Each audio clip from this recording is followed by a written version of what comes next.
5वें जोन में आता है। यहाँ नक्शा दे दिए है, इसको आप स्क्रीनशॉट में लेके देख सकते हैं। जो रेड कलर से दिया है वो जोन नंबर 5 है, जिसमें कश्मीर आता है, ये आपका हिमाचल प्रदेश, उत्तराखंड, नेपाल का वह एरिया जो बिहार यूपी से सटता है वो हो गया, पूर्वोत्तर भारत हो गए लाल वाले एरिया में। लाल मतलब कौन सा है? भूकंपीय जोन 5 है। ये गुजरात का ऊपर वाला कच्छ जो है, भुज में तो 26 जनवरी 2001 को भूकंप आ गया। सोचिए, सब लोग झंडा फहरा रहे थे, लोग सुबह सुबह भूकंप आ गया। बहुत खतरनाक भूकंप था वहाँ पर। ये तो इस बार एग्जाम में भी पूछा था किस दिन आया था।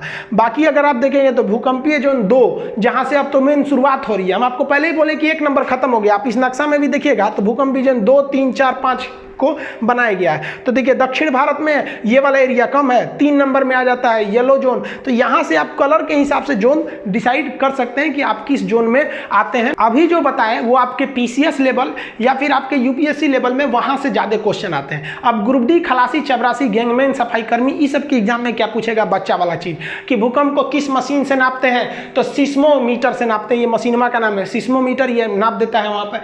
भूकंप की स्टडी को क्या कहेंगे? सिस्मोग्राफ कहेंगे, सिस्मोलॉजी कहते हैं। किस ग्राफ से नापते हैं? तो उसे जिस ग्राफ पे उसको बनाया जाता है उस ग्राफ का नाम होता है सिस्मोग्राफ। किस स्केल से नापते हैं? तो स्केल कई ठो है, जिसमें रिक्टर स्केल फेमस होते हैं। पहले आप ग्राफ और स्केल में अंतर समझिए। यहां हमने ग्राफ बना दिया कि भैया ये भूकंप आया है, ग्राफ बना दिए। अब इस ग्राफ को नापिएगा कैसे कि भाई किलो में नापिएगा कि लीटर में नापिएगा कि सेंटीमीटर में? कोनो ना कोनो एक स्केल रहना चाहिए ना। जैसे गेहूं को आप किलो में नापते हैं, पानी को लीटर में नापते हैं, तो चीजवा तो वही है। उसको नापने के लिए यूनिट चाहिए, कोई ना कोई स्केल चाहिए। तो इस ग्राफ को कहते हैं सिस्मोग्राफ। इस ग्राफ की ऊंचाई या खतरा को नापने वाले मीटर को कहते हैं हम लोग रिक्टर स्केल। तो ग्राफ अलग है, स्केल अलग है, मशीन अलग है, और इसका पूरा अध्ययन सिस्मोलॉजी कहलाता है। अब जो स्केल होते हैं सिस्मोग्राफ को नापने वाले स्केल, ये पहले एक फेरल स्केल था जिसे रॉसी स्केल भी कहते थे, ये सफल नहीं हुआ। मार्केली स्केल, ये तो एकदम गलत था। इसमें 1 से लेकर 12 तक अंक थे। ये प्रेक्षण और अनुभव पर आधारित था कि इस साल जो अगर 10 गो घर गिराया है तो मान लीजिए कि भूकंप की तीव्रता 6 है, और अगली बार मान लीजिए गिरा दिया 20 गो या 40 गिरा लिया तो उससे ज़्यादा है। मतलब ये अनुभव के आधार पर है, नहीं समझिए तो ये फालतू हो गया, इसको भी निकाल दिया गया। अभी जो पूरी दुनिया मानती है वो मानती है रिक्टर स्केल, जिसे हम लोग रीचर स्केल भी कहते हैं। इसमें 1 से लेकर 9 तक अंक रहता है। लेकिन ध्यान दीजिएगा, अगर आप कमीशन लेवल के एग्जाम में बैठे हैं तो उसमें पूछ देता है कि रिक्टर स्केल पर रेयरेस्ट भूकंप को किस अक्षर से दर्शाते हैं, तो वो 10 से दिखाते हैं। तो जनरली इसमें 1 से 9 तक अंक होते हैं आपके रिक्टर स्केल में। आप छोटे मोटे वनडे एग्जाम में देते हैं तो 1 से 9 में मारेंगे, लेकिन कहते हैं एकदम रेयरेस्ट भूकंप को किस में दर्शाएगा, तो 10 में।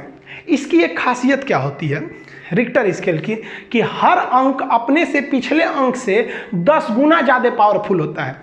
यानी अगर आपसे कह रहा है कि रिक्टर स्केल पर कोई भूकंप आया है जिसकी तीव्रता है 6, और रिक्टर स्केल पे एक भूकंप आया जिसकी तीव्रता है 7, तो आपको अंक में भले दिखेगा कि 6 से 7 एक के अंक है, लेकिन पावर देखेंगे तो 10 गुना ज़्यादा खतरनाक होता है। तो रिक्टर स्केल पर हर एक अंक अपने से पिछले अंक से 10 गुना ज़्यादा खतरा को लेकर रखता है। रिक्टर स्केल पर अगर 7 तीव्रता से कम का भूकंप है तो उससे कोई लॉस नहीं होगा, बस आपको हल्का हल्का हिला के चल जाएगा।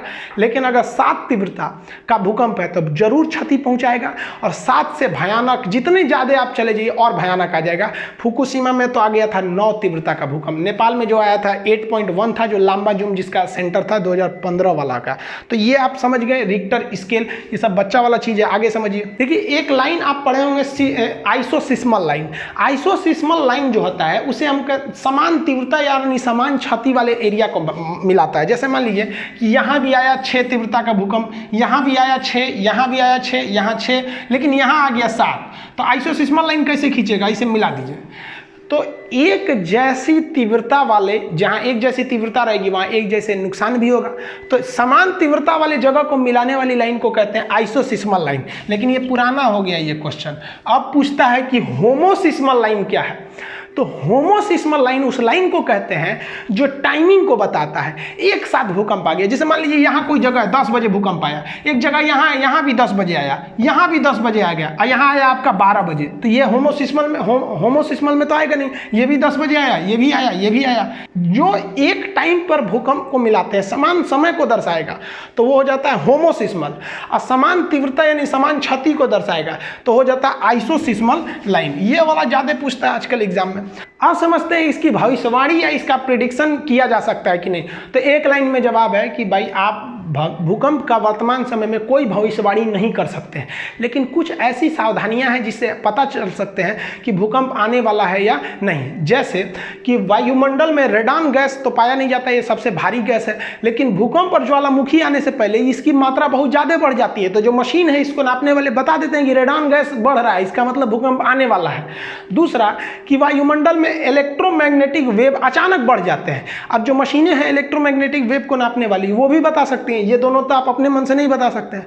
और जो तीसरा चीज होती है वो एनिमल, कुछ ऐसे जानवर होते हैं, कुत्ता, बिल्ली, सियार, जो भूकंप से पहले आने वाली जो ध्वनि होती है, वो ध्वनि जो होती है अवश्रव होती है, जिसकी जो फ्रीक्वेंसी होती है 20 हर्ट्ज से कम होती है। तो 20 हर्ट्ज से कम फ्रीक्वेंसी होने की वजह से हम लोग नहीं सुन पाते हैं। ये जानवर सुन लेते हैं और लगते हैं सब भागने वाला जगह खोजने। तो जानवरों की बिहेवियर में अचानक चेंजिंग से भी आपको चेतावनी ले लेना चाहिए कि क्या यहाँ भूकंप आने वाला है या नहीं है। लेकिन ये चेतावनी बहुत कम समय में मिल पाता है, 10 से 15 मिनट के अंदर आ जाता है।